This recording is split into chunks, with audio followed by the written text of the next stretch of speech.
पितृदोष है, ये आपको कैसे मालूम पड़ेगा?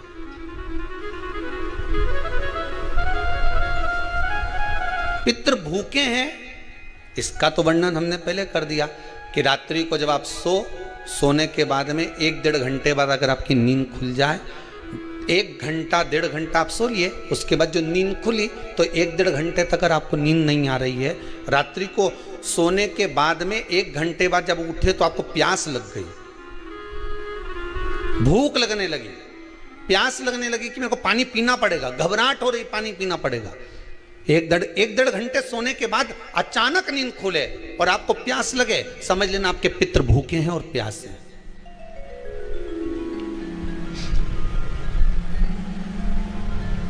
वो भूखे और प्यासे हैं, उनको जल की जरूरत है।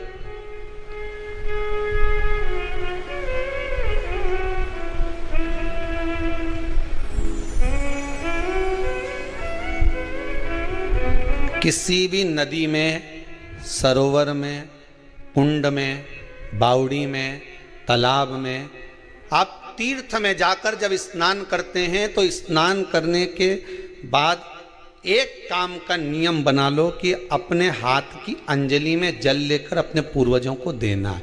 प्यासे रहते हैं, भग मांगते हैं।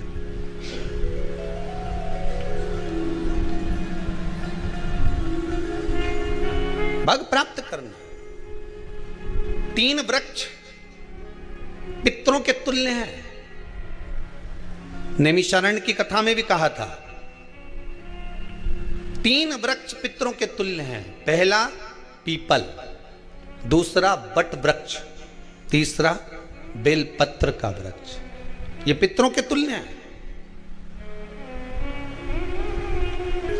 अगर आपको रात्रि में नींद नहीं आ रही है, ऐसा लगता है कि रात्रि को 1 घंटा 1.5 घंटा सोने के बाद कुछ गलत गलत विचार आने लगते हैं, नींद सुबह 3 बजे तक 4 बजे तक नहीं आती, 4 बजे के बाद फिर नींद आती है, तो एक प्रैक्टिकल जरूर कर देखना। एक प्रैक्टिकल करने में क्या जाता है? प्रयास करने में क्या कुछ जाता है क्या? प्रैक्टिकल कर देखना कि कहीं सीओर वाला महाराज झूठ तो नहीं बोल रहा, तो प्रैक्टिकल करने में कुछ नहीं जाए।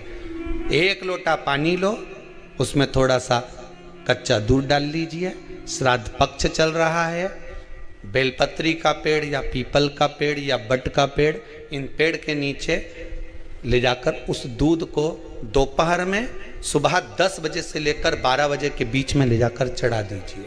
रात्रि को फिर ना आपको प्यास लगेगी, ना भूख लगेगी, नींद एक बार लगी तो सुबह ही खुलेगी। प्रैक्टिकल करने में क्या जाता है? पानी डालने में तुम्हारा कुछ जाएगा? अरे बोलो तो सरी, हमें 10 रुपया का दूध जरूर उसमें, और तुम इतनी चतुर हो, इतना सारा दूध थोड़ी डालोगी, तुम 2 चिल्ला डालोगे। कहाँ तुम इतना डालने वाली हो है?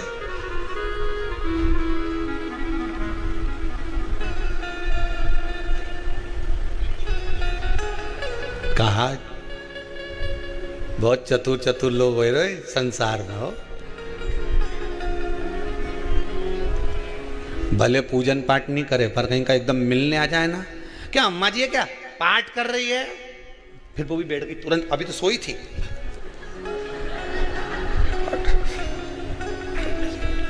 तुरंत क्या पंडित जी हैं क्या, उनसे थोड़ा सा काम है, अभी माला जप रहे हैं, मालूम पड़े पंडित जी तो आराम से सेव फल खा रहे थे। अब प्लेट सोफा के नीचे घुसे तुरंत।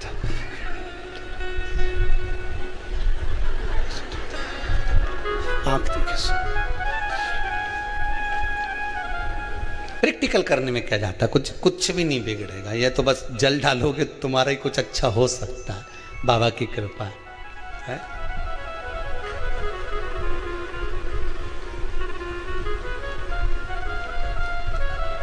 तीन वृक्ष पितरों के तुल्य हैं। पहला जम के बोलिए पीपल, दूसरा बट वृक्ष, तीसरा बेलपत्री का वृक्ष।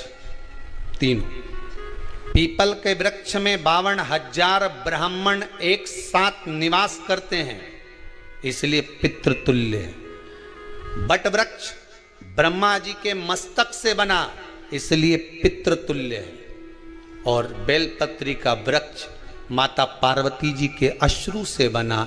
जब आंसू गिरे थे माता जगत जननी जगदम्बा पार्वती के, उस समय पर पितृलोक में हलचल उत्पन्न हो गई थी। हमारी नातिन की आंख में आंसू कैसे आ गए? मैनावती की पुत्री है,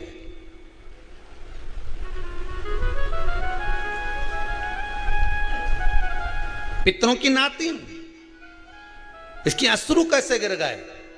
पार्वती जी ने कहा ये आंसू नहीं, मेरा पुण्य भाग प्रकट करती हूं बेलपत्री के रूप में। तो पितरों ने वर दिया था कि ये बेलपत्री का वृक्ष हमारा आशीर्वाद है, इसके नीचे अगर कोई दीप लगाता है, शिव को स्पर्श कर चढ़ाता है, उसके पितरों की शांति होगी। हम स्वयं उसको आशीर्वाद देने के लिए पधारेंगे। बेलपत्र का वृक्ष पितृतुल्य।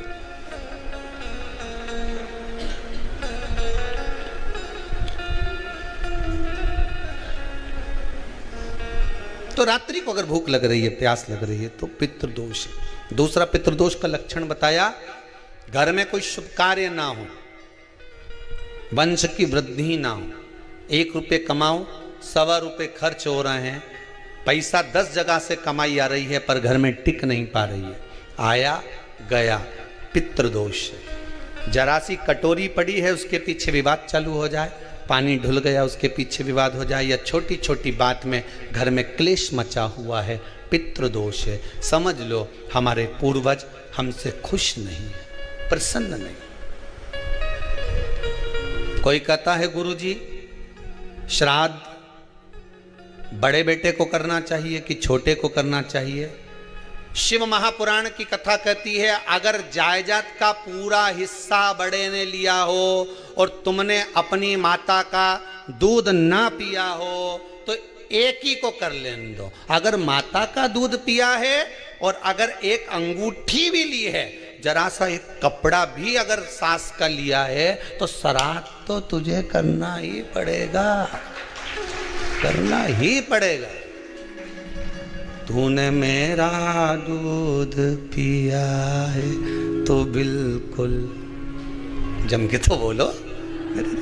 अगर तुमने उनका कुछ खाया है तो कि अब एक काम और हो सकता है, गुरुजी वो श्राद्ध अगर हम नहीं करें और बड़े भैया करें और हम उन्हीं के यहाँ चले जाएं तो चले जा, मना कौन कर रहा है? पूड़ी का तेल तू ले जा, खीर का दूध 2 थैली तू खरीद के ले जा। जितना वहां वो सेवा करे उतनी सेवा तुम करो। गलत है क्या? जायदाद का भी तो हिस्सा किया था। सुई की नोक के बराबर नहीं दूंगा ने, ईंट इधर खसकी है तो हमारी इधर खसका दीजिए। हमारी बसियत में इतना लिखा है तो फिर बसियत में ये भी लिख के जाना चाहिए था। मैं तो क्यों सबके, तुम डरो मत ही रहे एक भी। जब छोरा छोरी के जब सब सामान, प्रॉपर्टी दो ना, जमीन दो ना, जायदाद दो ना, सारा सामान छोरा छोरी के दो, तो उनके लिख के भी जाओ कि हमारी श्राद्ध कर दे अच्छे से, नहीं तो भूतड़ी बन के सताऊंगी। देखिए श्राद्ध करो। कितना दिया तुमको? बोलो ईमानदारी से बोलना, कितना दिया? ढेरों। और एक बात बहुत अच्छे से कहूंगा, आप लोगों के जीवन में उतरे। अगर मायके में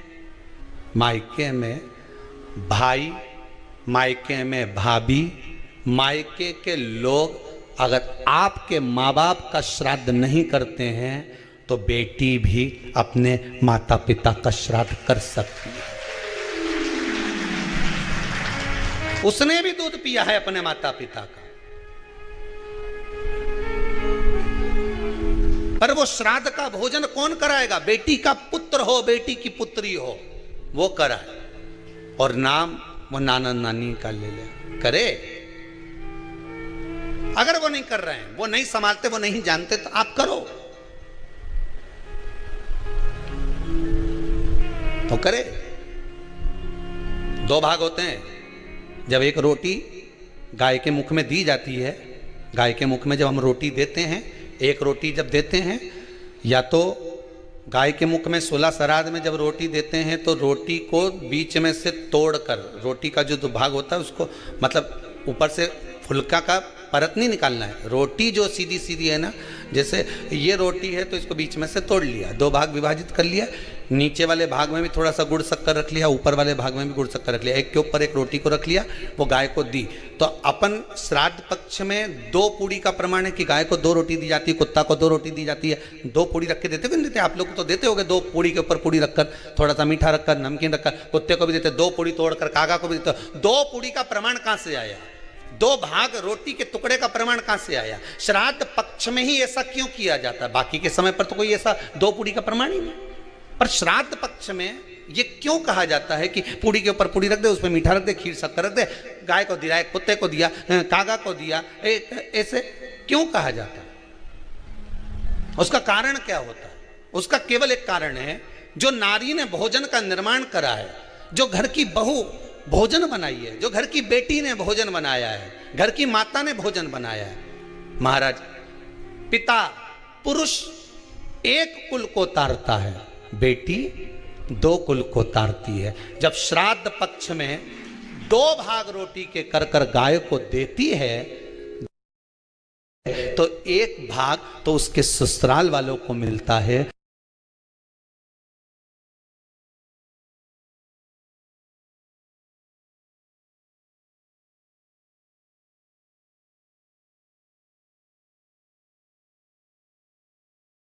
मायके को भी मिले, ससुराल को भी। जब गया जी का पिंड होता है तो नाना नानी सबका स्मरण कराया जाता है। 2 भाग,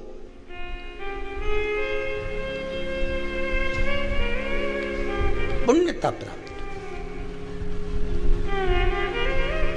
अब लोगों को मालूम तो है नहीं कि 2 पूड़ी क्यों रखते हैं, उसका कारण वर्णित है शास्त्रों, दोनों पक्ष तारने के लिए, दोनों पक्ष का स्मरण कराने के लिए। महाराज, बिंदु प्रेत योनि में पड़ा, चंचुला देवी उनके मोक्ष का प्रयोजन कर रही है, प्रयास कर रही है। क्या करा जाए कि इनको मोक्ष मिल जाए? कहा शिव महापुराण की कथा। पार्वती मैया की सहेली बन गई और पार्वती मैया ने शिव महापुराण में प्रेत योनि से मुक्त होने के लिए कहा, तुम रुका जी के यहाँ जाओ, देवऋषि नारद के पास जाओ। नारद जी ने तुमरुका जी के पास भेज दिया। क्यों? नारद जी जानते हैं मैं कथा नहीं कर सकता, मैं कथा सुन सकता हूं पर कह नहीं सकता, कहने के लिए मुझे बैठना पड़ेगा, सुनने के लिए हो सकता है कि मैं चले जाऊं, वापिस आकर बैठ जाऊं।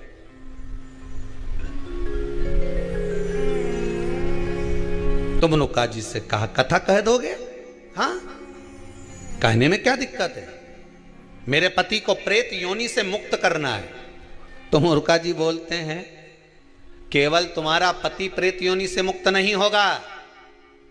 तुमरुका जी ने शिव महापुराण में कहा, सुनो चंचुला देवी, केवल एक व्यक्ति शिव पुराण से नहीं तरता, इस बिंदुक जैसे ना जाने कितने प्रेत इस वायुमंडल में घूम रहे होंगे, ना जाने कितने पितर, ना जाने कितने आहूत, ना जाने कितने वासुक इस वायुमंडल में घूम रहे होंगे।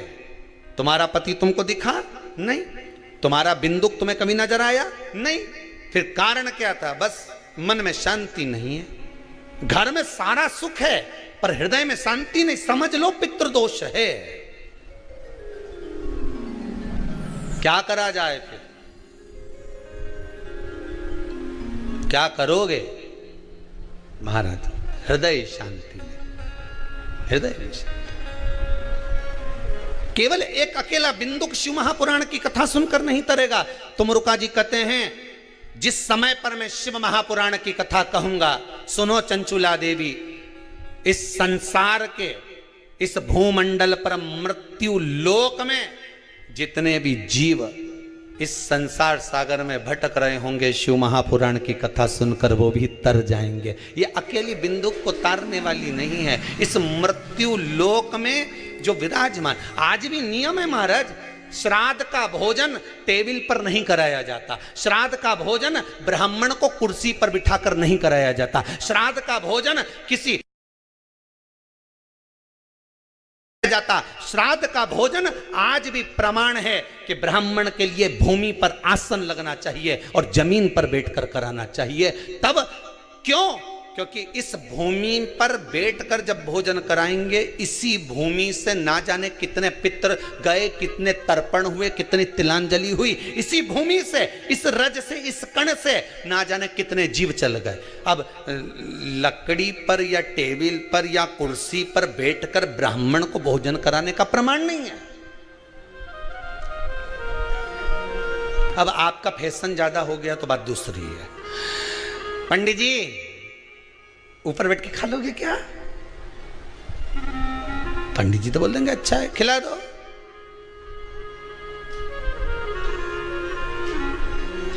ऊपर बैठ के क्यों? वो झुकने में थोड़ी सी कमर लचक जाए, क्योंकि खीर परसेगी तो झुकना पड़ेगा। अब ब्राह्मण अगर भोजन करने आसन पर बैठेगा, तुम अगर थोड़ा झुककर परसोगी, ब्राह्मण के सम्मुख में आप थोड़ा सा भोजन कराते समय झुकोगी। जरा विचार करिए, यशोदा मैया के घर में संतान नहीं थी। यशोदा जी श्रावण के महीने में श्रावणी करने आए हुए ब्राह्मण को मात्र खीर परोसने के लिए गई थी। 52 साल की उम्र थी, संतान का सुख नहीं दिख रहा था, खीर परोसने के लिए गई। उतनी देर में ब्राह्मणों ने देखा इनके घर में संतान नहीं है, पुत्र भव कह दिया। और यशोदा जी के पति श्री नंदराय जी कह रहे हैं कि बाबा मैं 60 का या 55 की, बाल हो गए धोले और तुम कह रहे हो पुत्र होगा। कहां से होगा? ब्राह्मण कहते हैं ब्राह्मण जब भोजन करता है, भोजन करते समय जब वर देता है, वो वर गलत नहीं हो सकता, कहीं से भी आएगा, पर छोरा तो आएगा। और आया, कहीं से भी आया, पर पुत्र आया, क्योंकि आशीर्वाद दिया था। श्राद्ध पक्ष का भोजन टेबल पर नहीं, कुर्सी पर नहीं, श्राद्ध पक्ष का भोजन ब्राह्मण को आसन लगाकर जमीन पर कराना चाहिए, भूमि पर।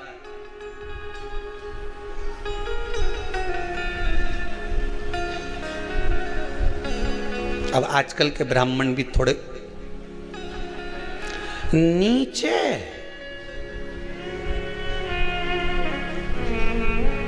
अगर हम टेबल पे ही जिम लें तो जिम लो। अब क्या बोले भी तो क्या बोले, तो मैं बताऊं।